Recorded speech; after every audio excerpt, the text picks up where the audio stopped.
Welcome to Business Innovators Radio, featuring industry influencers and trendsetters sharing proven strategies to help you build a better life right now. Hello and welcome to the show. This is your host, Neil Howe, and today I am joined by Pastor Dexter Kilgore. He is from Conyers, Georgia, and he has been in the prison. He has been a prison in-reach specialist, but now he is focusing on mentoring and coaching, having been trained by the John Maxwell training. So welcome to the show, Dexter. I'm very excited to hear what you got to say today. Well, Neil, thank you for having us on the show today. I'm excited to be a part of your broadcast today. Well, let's get right into it and hear a little bit more about you. Obviously, you started off as a pastor, or maybe you did something before that, but tell us how you got to this stage now to where you're focusing on mentoring and coaching. Just to share briefly about how I arrived here, I'm a native Georgian, started as a basketball player, pretty good ball player, but however, did not have a lot of leadership that I now see that I should have had in order to arrive to a level of playing ball that I could have been pretty successful in, and I believe I could have made it to the National Basketball Association. But however, I went through some transitions in my life where I was a little bit angry with people that I felt could have helped me, and so I just pretty much went into a hole and just worked a job and thought that would be fine. But just being a man of faith, I believe that I was having some dealings with walking in my divine purpose or my purpose and calling for life. And that's when I started coming out of that hole. Started doing what I do is praying, and started meeting with some people that would mentor me. And I discovered that even in the mentoring that I was receiving, that there was so much more to me that I wasn't even aware of. And so I'm grateful for that. So I led on down a pathway from the basketball arena, didn't make it there, but then going back into playing basketball at a late age in life at 26 years old, and found myself mentoring my college teammates because I was a bit older. And from there, I left college at 28 and then began to work, got married. My wife and I have 2 children, 2 girls, and then I began to pastor a church 4 years after my wife and I got married.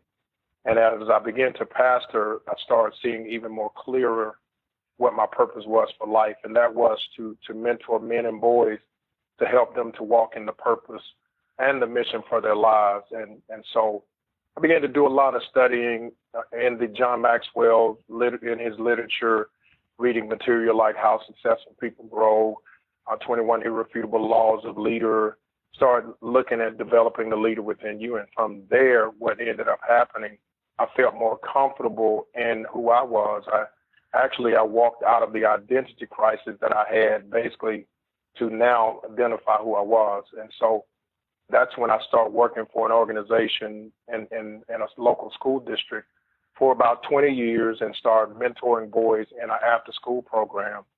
And from there, I've decided that there was another arena, that's that boys and men, and that being from the school to prison pipeline, which is a major concern, I believe. And that's when I started working for the Governor's Office of Transition Support and Reentry, which is now known as the Department of Community Supervision. And that's when I began to really, I believe, I really found my niche and began to work with men to help them to understand that there's life even after being in prison. And so now I've finally arrived to where I want to really be, and that's to lead people as a John Maxwell team certified coach. And so that's kind of that's just a quick snippet of my life and arriving from the beginning of my years up into where I am now.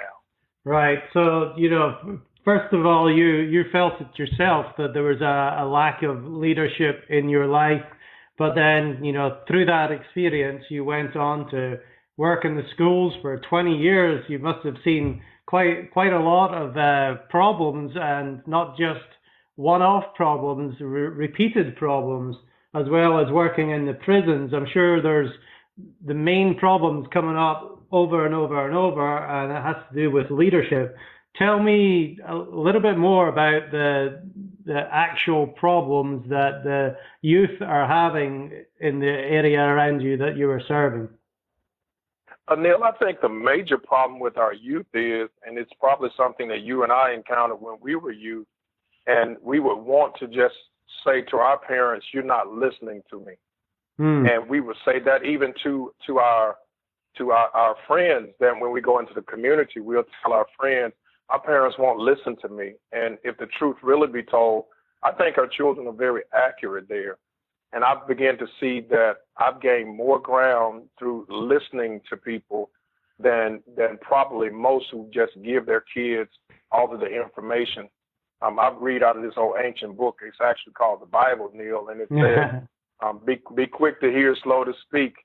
And sometimes we're quick to speak instead of quick to hear. And so I've, even in my latter years, began to listen to my children even more. And that's one of the things that I want to do. My daughter and I have even talked about doing sessions with fathers and daughters, because in her younger years, I truly didn't listen to her.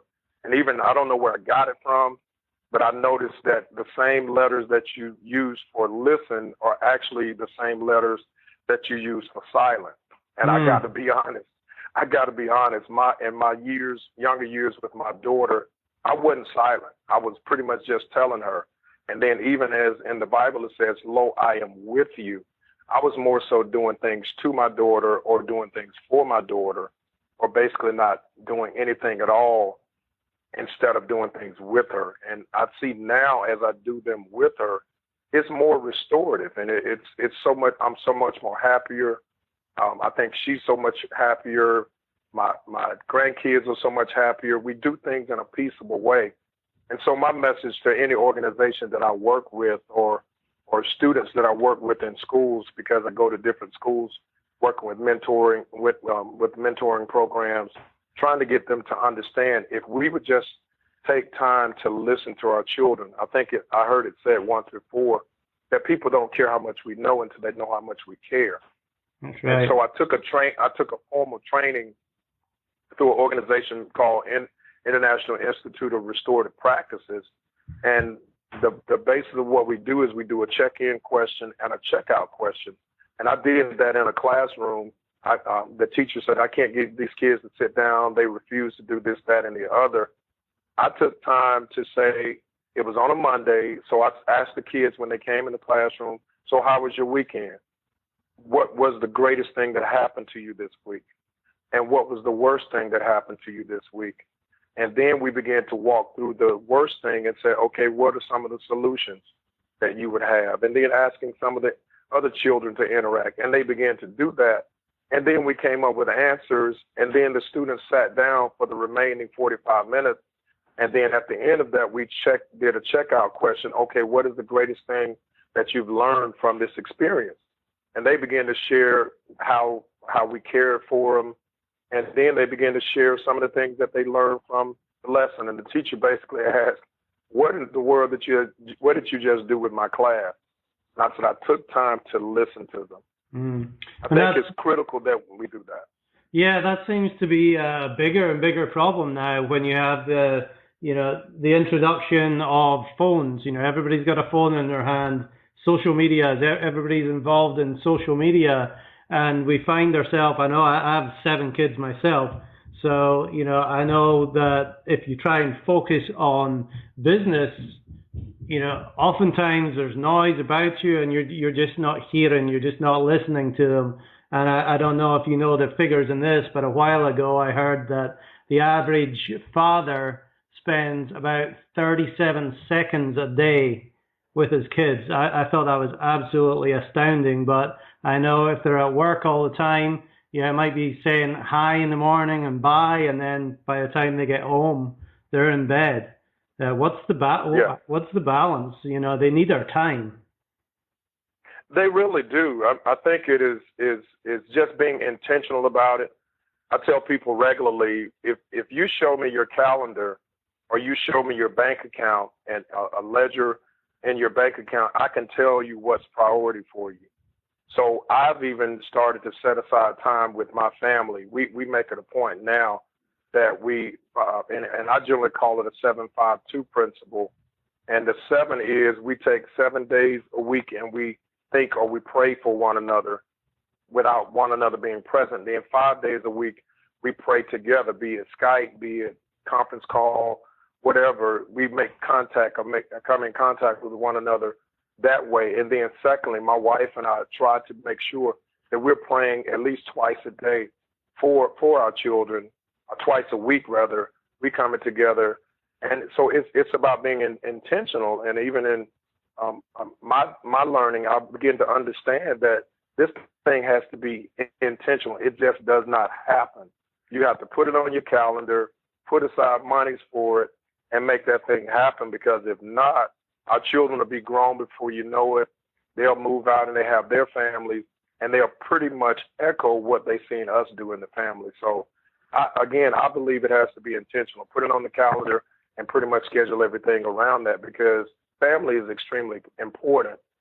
If we don't have a family to support us, we'll end up trying to find a family.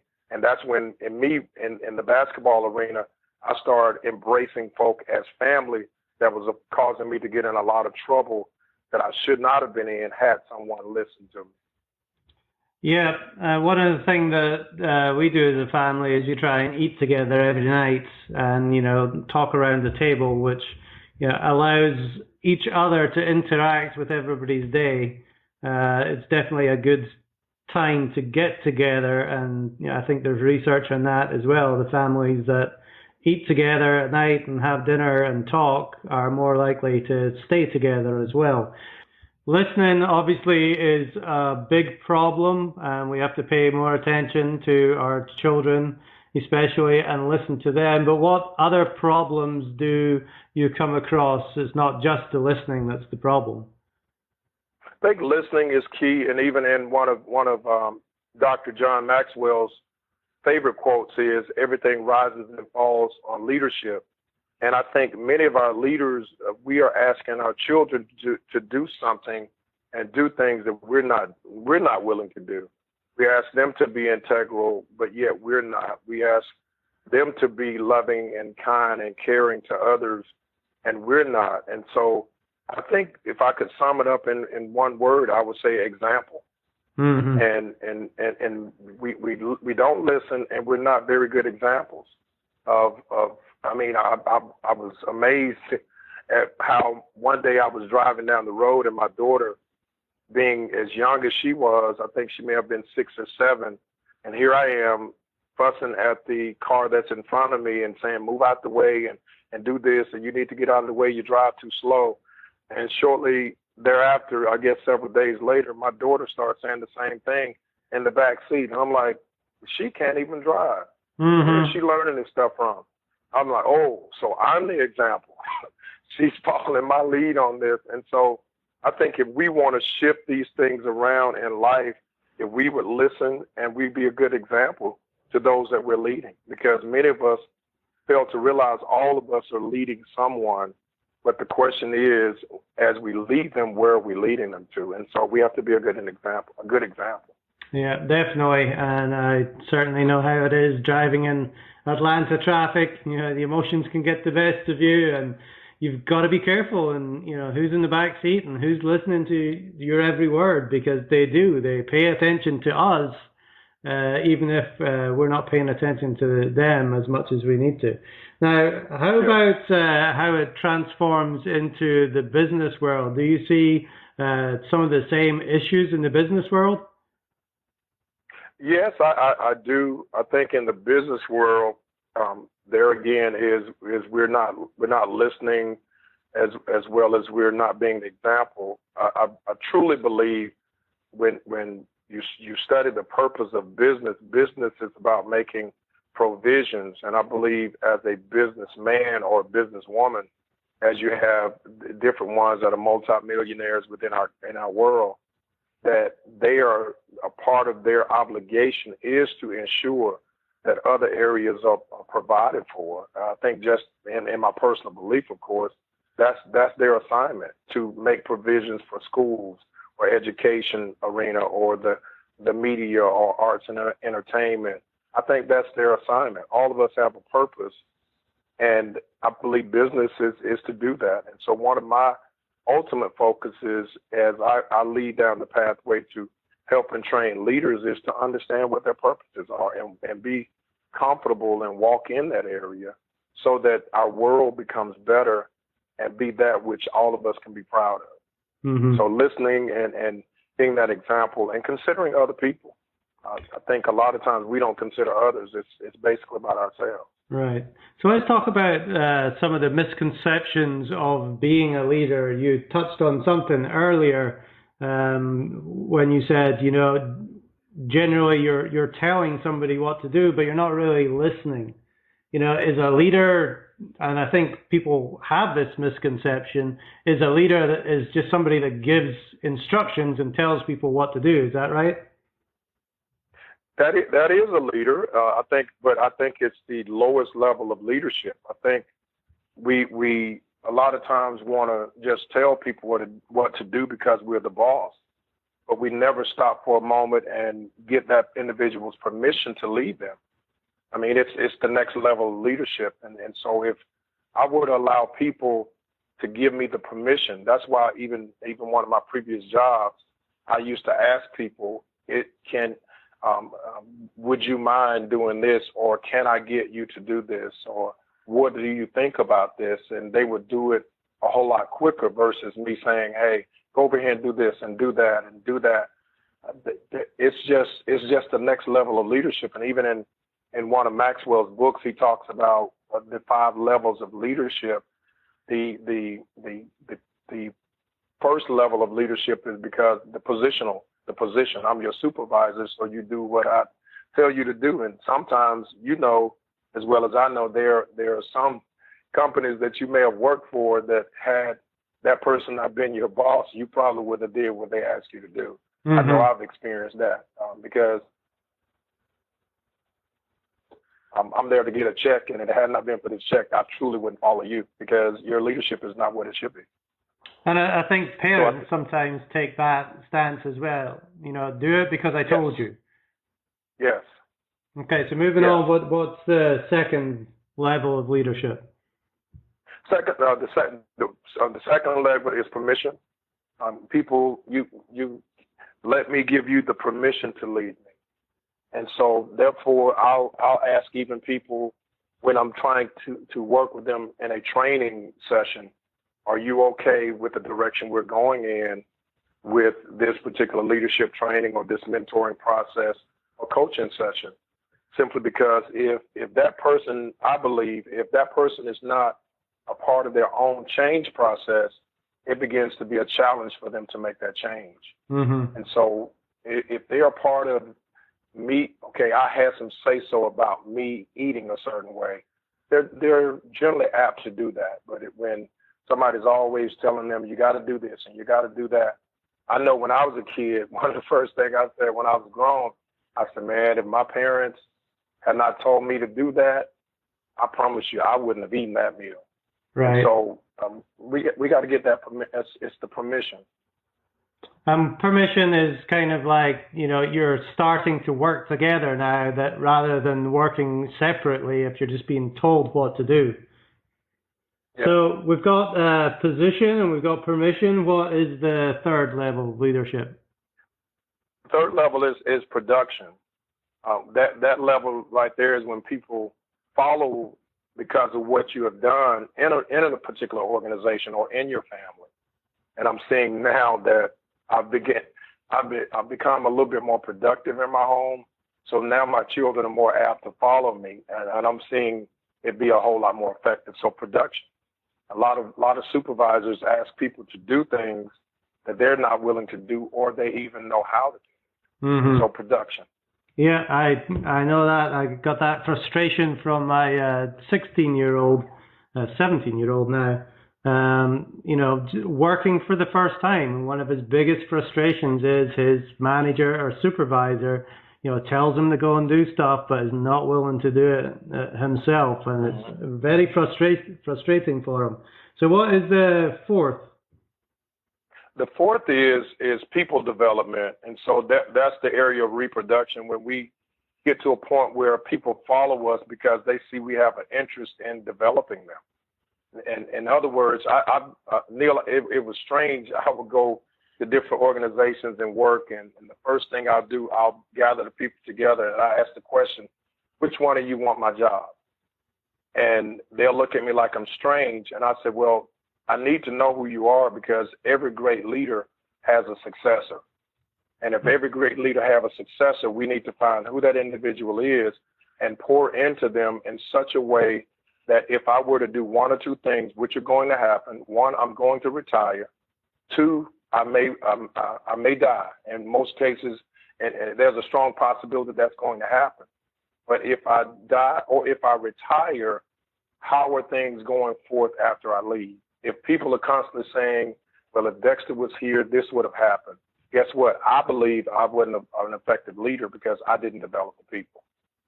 That's a great point. And it gives them something to strive for as well. It gives a goal to achieve and get better at their job. The whole $15 an hour minimum wage is something that I completely don't understand. I understand that, prices are different in different areas. However, if you're not bettering yourself and offering more value to your employer, why do you expect to get paid more for it? Yeah. So, and even on that people development, Neil, if I could say another point on that, is a lot of times when you said about the $15 an hour, you kind of struck something in my thinking. Many times we think we have to pay people a lot, and I've learned a lot of times you don't have to. If, say, for example, I may pay you $10 an hour, but if I send you to maybe a training or do something like a webinar or find out what your interests are and begin to sharpen your skill set in that area, all of a sudden you see how much I care and you're willing to go above and beyond because I'm working towards developing you as a person. Or say, for example, you're having challenges in your marriage and that's what's preventing you from getting to work on time. Let's talk about that. Let's help develop you as to being a better man or a better woman, a better wife or a better husband, so that your family is close knit. Now, all of a sudden, you're at work on time. We're getting you to be productive here. And as a result, you go through the job singing praises of the organization because that organization afforded me time to be developed to become a better person in the earth. And so people development is extremely key. Yeah, definitely. It's not always all about the money. You got to be happy in your situation as well. So what is number 5, the 5th level? Number 5 is the pinnacle level. Pinnacle level is the respect. People follow you because they respect you. Case in point, you may have certain people that are presidents. That person doesn't have to get your permission to follow you. That person doesn't have to show you what their production is because it's already evident. And that individual doesn't have to have to develop you as a person because you've seen the literature, you've seen their books, you've seen heard their CDs or watched their DVDs. And so now they're on a pinnacle level. I think a lot of people, and I will refer to him a lot because I've been following him a while, and that's John C. Maxwell. People follow John because they respect him. I mean, he's very integral. He's an individual that's relevant. He's always working towards developing rapport with people, and he showed people why in the world you should follow me is because I'm credible. And so he's a pinnacle leader, and people follow him, and they should follow us because they know who we are and what we represent. And I think that's what's going on in our world now is people don't follow a lot of people simply because they don't know what we represent. One day we're for this, and the next day we're not, and we're shifting from one side to the next. And I would think that we would work on as a leader, making that our ultimate focus is the people respect us. And as they respect us, they follow us because of what we represent. And that should be people for me. People. I represent people, and it's all about people because without people, we can do nothing. Right. Now, obviously we need leaders, but the people, like you said, they need to be valued by those leaders to get the best out of them. Now, with all these leadership skills that you now have, gone through all this training, talk to me about some of the experiences that you've had where you've been able to implement this kind of training in a particular work experience. Tell me, the starting position, how it was when you first got there, and, what you were able to do with these different leadership skills, and give me the transformational outcome, as it were.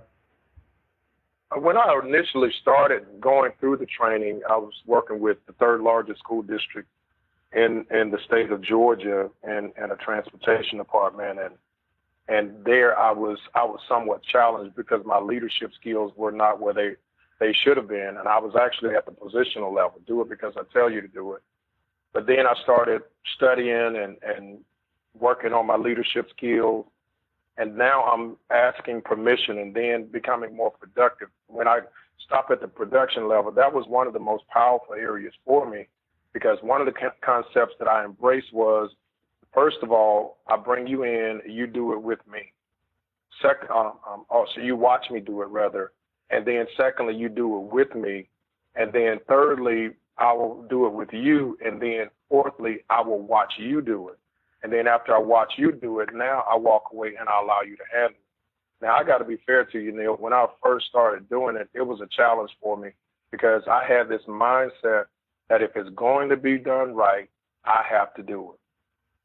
I got to say that I was, with that mindset, I was extremely burnt out. I was going through all types of challenges, family challenges, personal challenges. But when I began to embrace the leadership that I was being given, all of a sudden now I'm much freer to do things. I'm freer to go on vacations, that type of thing. So it began to transform me. If I would look at my life, I could say at one point in time I was like a caterpillar just inching along, and then got to a point where I was in a cocoon and just stuck for a moment. But it was in that cocoon experience where my growth took place.